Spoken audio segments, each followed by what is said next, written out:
Bismillahirrahmanirrahim. Assalamualaikum. Today we will start exercise 13B, that is from D1 8th edition, and question number 1 we have to start. Question number 1 is related with pie chart. Pie chart आपके पास होता है एक circle जिसमें हम represent करते हैं different angles of the given data. अब वो एंगल हम कैसे फाइंड आउट करेंगे? That is called angle of sector. Angle of sector formula is value divided by total multiply with 360.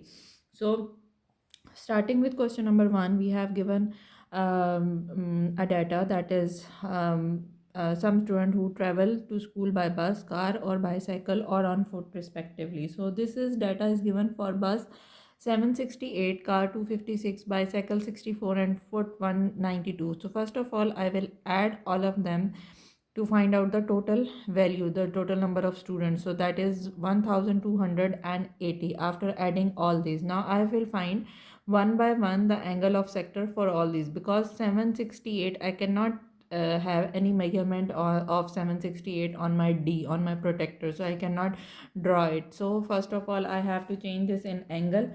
So angle of sector for bus will be equal to bus is the value of bus is 768 divided by 3 divided by total is 1280 multiply with 360, and the answer from here is 216. This is in degrees. For car I have to find for car, and for car it is 256 divided by 1280 multiply with 360, and the answer from here it is 72 degrees. Similarly for bicycle, and for bicycle I will find same be for bicycle the value is 64 divided by 1280. Method is same, only you have to memorize the formula. This is just like percentage. In percentage we have over here 100, while over here we are having 360. So the answer from here it is 18, and the last one is foot. It is for 192 and divided by 1280 multiply with 360, and the answer from here it is 54. Now I got all the angles that I will use to make the pie chart, and I will tell you how to draw a pie chart. For pie chart, first of all we will draw a circle of any specific radius. It's depend on you आप कितना radius लेना चाहते हैं, because it's not given any, it's not mentioned anything over here.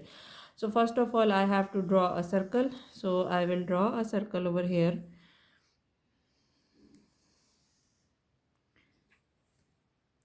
After drawing the circle, from the center you will draw an angle of 90 degree. Once the circle is drawn, so you have to draw a line in the center. To make a line, to make it, this line is necessary. This is the first step. First of all you have to draw a circle of any radius, then from the center you have to draw a line that is we can say that that is a radius. Okay, now I have to draw the angles. Now first angle is 216, while if you have you are having any protector or D, you can see that the last measurement is 180. So that means how I can draw this. So we will leave it. We will do the rest of the thing, that is 72, 18 and 54. So you have to put the center of your protector on the point, on the center of that point, and first of all I want to make the 72. So obviously this is 70, and after 72 points this will be 72. I will not go outside the circle but inside the circle. This is 72. I will make that 72 and I will write this is for car. You have to write it down. Now you have to make this line as your central point, and then you will proceed further. This is, now you will put your protector like this. Next angle is of 18. This is 20, that means before 20, before two lines, this is 18. So this is 18 I have to draw. So this is 18. 18 is for bicycle. I'm just using B for it. Now remember that whenever we are moving further, so we will make that next line as a center.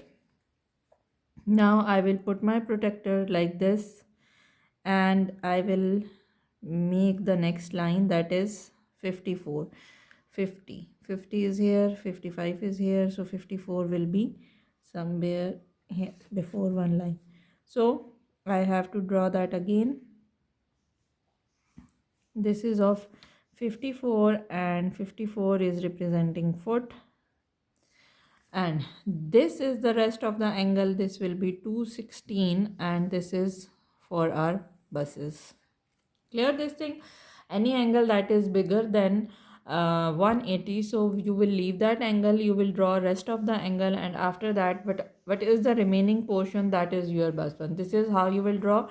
First of all, draw that a circle, then draw a straight line from center to the boundary, and then draw one by one the given angle. Whenever you will draw the first line, first angle, then you will use that angle line as your base, mean as the starting point. Hope so it's clear. Moving towards question number 2.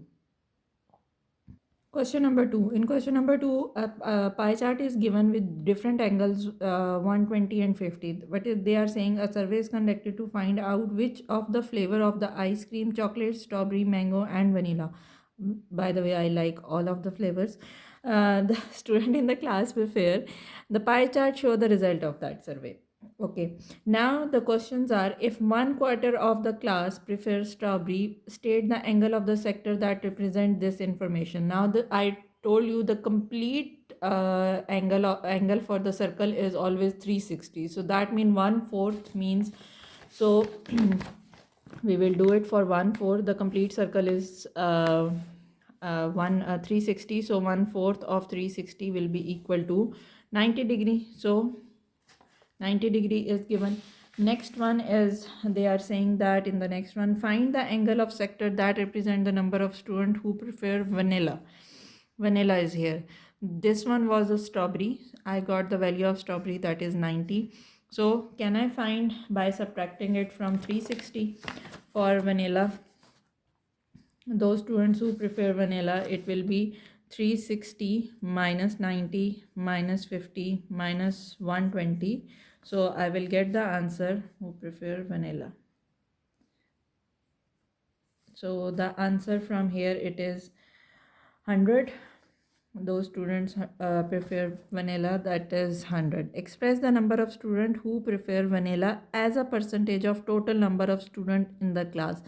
So now we have to convert this in a percentage. So percentage formula is value divided by total multiply with 100. This is a formula for finding the percentage. Clear? Now what we have to do, question number 3, required percentage or vanilla percentage is, the value is 100. Total value, we know that because we are using angle of sector, so we will use the angle of sector value, multiply with 100. So from here I will get the answer 27.8%. Okay, question part 4. If 5 students prefer mango, find the total number of students in the class. Okay, whenever we have to find the total number of students, so what we will do, we will do the reverse process. When we will find the angle of sector, value divided by total multiply with 360. Now we will do that 360 divided by the angle of sector multiply with the value that is given. This is the formula for finding the number from the angle of sector. Number of students, total number of students in the class will be equal to 360 divided by its angle of sector. जो जिसकी हमें value given है, हम उसी का angle of sector find out करेंगे. 5 student prefer mango कर रहे हैं, तो हम मैंगो का एंगल ऑफ सेक्टर करेंगे. अगर हमें स्ट्रॉबेरी के लिए गिवन होता तो फिर हम स्ट्रॉबेरी का एंगल ऑफ सेक्टर यूज़ करते. Multiply with 5. So from here I will get an answer. Obviously 6 and 6, 0 and 0 cancel. So total number of students in the class are 36. Okay. Question number 3. The pie chart show the source of revenue of a publishing company. ये revenue है जिसमें आपके पास newspaper का जो revenue जो generate कर रहा है वो 180 है, मैगजीन्स हमारे पास 72 है, बुक्स का हमें नहीं पता that is x, and others का हमें एंगल अदर्स का भी नहीं पता. सो फर्स्ट ऑफ ऑल हम क्वेश्चंस देख लेते हैं कि what they are asking in these questions. Question number 3, पहला क्वेश्चन हमारे पास क्या है, express the revenue that company earns from the newspaper as a percentage of the total revenue of the company. हमारे पास न्यूज़पेपर के लिए परसेंटेज क्या गिवन थी, 180 गिवन है. ठीक है, उसको आपने चेंज करना है as a total. So that mean this is part 1. Newspaper के लिए आपके पास है 180 divided by total multiply with 100. So your answer will be from here 50%. Clear? Next is express the revenue of the company earned from the magazine. Magazine के लिए अब आपके पास है 72.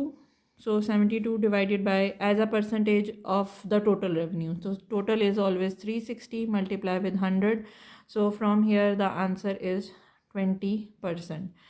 Okay, part 3 is if the revenue of the company earns from the books is 17 whole 1 by 2% of the total revenue of the company, find the value of x. Now this is the reverse process जिसमें आपने value find out करनी है and percentage आपको given है.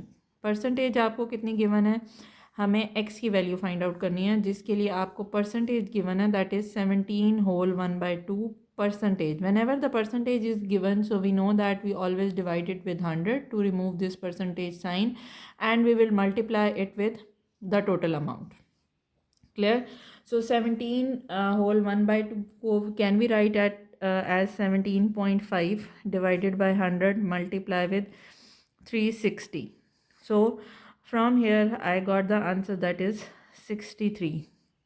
For this you should memorize the formulas of percentage. I think it is clear to you people because the chapter is before this chapter. So whenever the percentage is given, you always divide it with 100 and multiply with the total amount, so you will get the answer of your given question. Okay, moving towards question number 4, the bar graph illustrate. अब हम bar graph पे वापस आ गए हैं. Car है एक traffic junctions पे, number of people बताए गए हैं कि जो कार में बैठे हुए हैं, लाइक 20 कार्स में एक एक लोग बैठे हुए हैं. फिर जो आपके पास 25 कार्स हैं उसमें हर कार में 2 लोग हैं, तो दैट मीन टोटल कितने हो गए, 25 मल्टीप्लाई विद 2. फिर आपके पास जो ये 20 कार्स अगेन हैं, इन 20 कार्स में 3 लोग बैठे हैं एक कार में, सो दैट मीन ये आपके पास हो गए 60. ठीक है, सो इस तरह से हम लोग फाइंड आउट करेंगे. Find the total number of car in the survey. So I told you इस तरह का हमने क्वेश्चन एक्सरसाइज 8 उसमें 13A में भी किया था. Question number 14, I think I should start on a new page. Okay, starting with the question, find the total number of cars in the survey. Cars हमने फाइंड आउट करनी है जो हम सर्वे में यूज़ कर रहे हैं. अब सर्वे में आप देखें ये जो 5 नंबर्स कार्स है हम ये यूज़ नहीं करें क्योंकि इसमें हमें नहीं पता कि कितने लोग बैठे हैं, कुछ गिवन नहीं है इसकी इन्फॉर्मेशन. सिमिलरली जो ये 10 कार्स हैं इसके बारे में भी कुछ नहीं पता कि कितने लोग बैठे हैं और ये भी सर्वे में यूज़ नहीं हो रही. 15 नंबर ऑफ़ कार्स जो हैं ये भी यूज़ नहीं हो रही क्योंकि हमारे पास कोई ऐसी नंबर ऑफ़ पीपल हमें यहाँ पे गिवन नहीं है जो इन नंबर्स ऑफ़ कार्स में बैठे हैं. सो हम इसको क्या करेंगे, इसको आप इग्नोर करेंगे. आप क्या यूज़ करेंगे, 20, 25 एंड 30. आई थिंक बात समझ आ गई है मेरी आप लोगों को. नंबर ऑफ़ कार्स हमारे पास जो यूज़ हो रही हैं, आपके पास नंबर ऑफ़ कार्स आपके पास यूज़ हो रही हैं 20, फिर आपके पास 25 और फिर आपके पास 30. और आप देखें 20 आपके पास 2 दफ़ा यूज़ हो रहा है, एक दफ़ा यहाँ यूज़ हो रहा है और एक दफ़ा यहाँ यूज़ हो रहा है. सो आप 20 को 2 टाइम्स लेंगे. ठीक है, सो ये आपके पास आंसर बनेगा. और फिर हम देख लेते हैं कोई और नंबर तो नहीं 2 बार यूज़ हो रहा. 25 एक बार यहाँ पे यूज़ हो रहा है, 30 एक बार यूज़ हो रहा है, 25 again one more time we are using 25. So यहाँ से फिर आप इन सबको ऐड करेंगे and you will get the answer that is 120. अब आपने फर्दर जाना है आगे और उसमें आपके पास आ रहा है question, find the total number of people in sitting in the car. अब मैंने जैसे आपको बताया था कि 20 गाड़ियों में एक एक लोग बैठे हैं. सो इसको हम क्या करते हैं, मल्टीप्लाई करके फाइंड आउट करते हैं. नंबर ऑफ़ पीपल जो इस पूरे सर्वे में बैठे हुए हैं वो हम लोगों ने फाइंड आउट करने हैं. सो वो हम लोग कैसे फाइंड आउट करेंगे, that we will do 20 cars में कितने लोग बैठे हुए हैं, 1 प्लस फिर नेक्स्ट आप देखेंगे जो 25 कार्स हैं उसमें 2 लोग, एक कार में 2 लोग बैठे हुए हैं।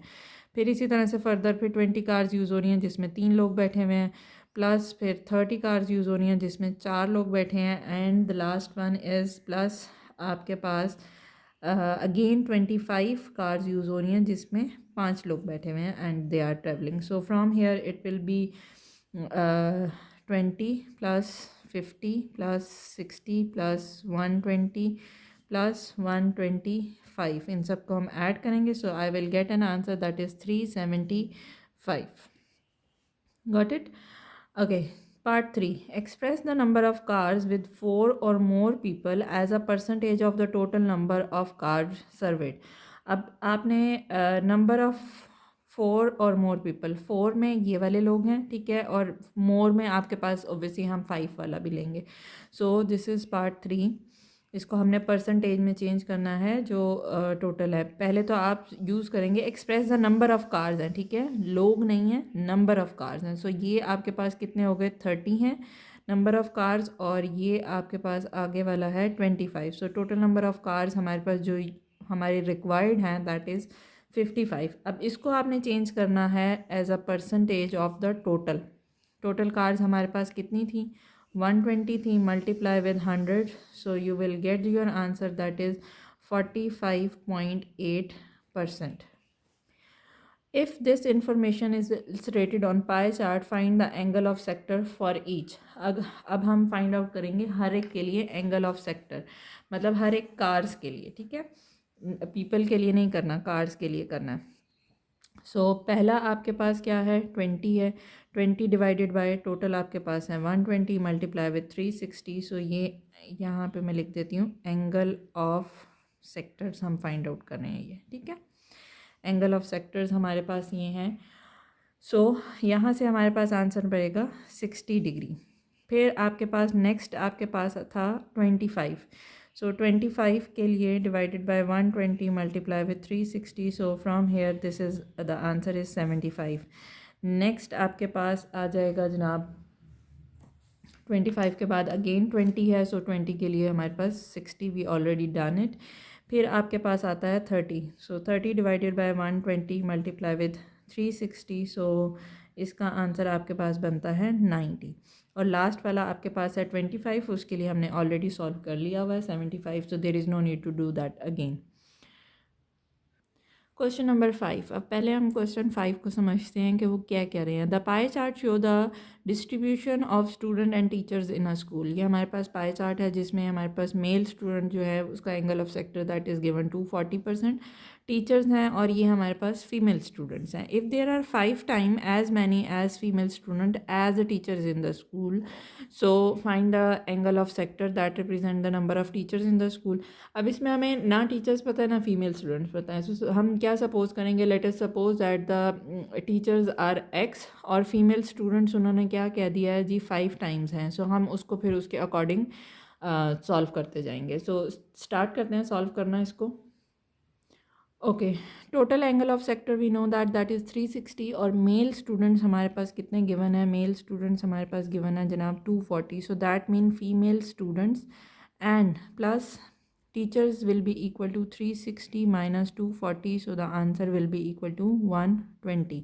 अब यहाँ पे उन्होंने क्या कहा है, if there are 5 times as many as female students as female student as teachers in the school. So मतलब फीमेल स्टूडेंट्स जो हैं वो टीचर्स का 5 गुना है। सो दैट मीन टोटल अगर हम इसका करते हैं तो कितना बनेगा, 1/6 बनेगा। दैट मीन एक हिस्सा जो टीचर्स हैं और प्लस 5 हिस्से जो हैं वो फीमेल स्टूडेंट्स हैं, तो टोटल आपके पास कितना बन गया, 6 बन गया। अब आपके पास इस 6 से हम लोग, इसकी हेल्प से हम लोग जो टीचर्स है उसका angle of sector find out कर लेंगे, ठीक है। सो टीचर्स के लिए हमारे पास क्या बनेगा, 1/6 मल्टीप्लाई विद, ये दोनों का कंबाइन था तो यहाँ से हम लोग फाइंड आउट कर लेते हैं angle of sector for the teachers that is 20। Angle of sector आ गया हमारे पास। अब हम जाते हैं पार्ट 2 की तरफ। If there are 45 teachers in the school, अब हमें एंगल ऑफ सेक्टर पता है, ठीक है, और नंबर ऑफ वो क्या कह रहे हैं अच्छा, यहाँ पे ना हम स्टार्टिंग में लिख भी लेते हैं, लेट द टीचर्स आर, जो टीचर्स हैं उसको हम रिप्रेजेंट कर लेते हैं एक्स से, और जो फीमेल स्टूडेंट्स हैं उनको हम रिप्रेजेंट कर लेते हैं क्योंकि उन्होंने कहा है कि वो 5 टाइम्स हैं, सो वो 5x हो जाएगा। ये इन्फॉर्मेशन हमारे लिए फिर क्या होगी, हेल्पफुल हो जाएगी आगे। अच्छा, अब हम चलते हैं अगले पॉइंट की तरफ। The number of female students in the class, वो कहने हैं 45 टीचर्स हैं। अगर एक्स की वैल्यू जो है वो आपके पास क्या है 45, अब उन्होंने गिवन दे दी है।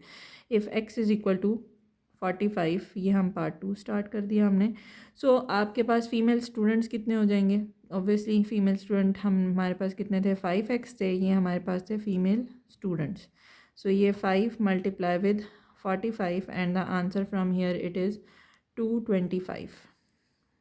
ठीक हो गया जनाब, ये हो गए हमारे पास फ़ीमेल स्टूडेंट्स।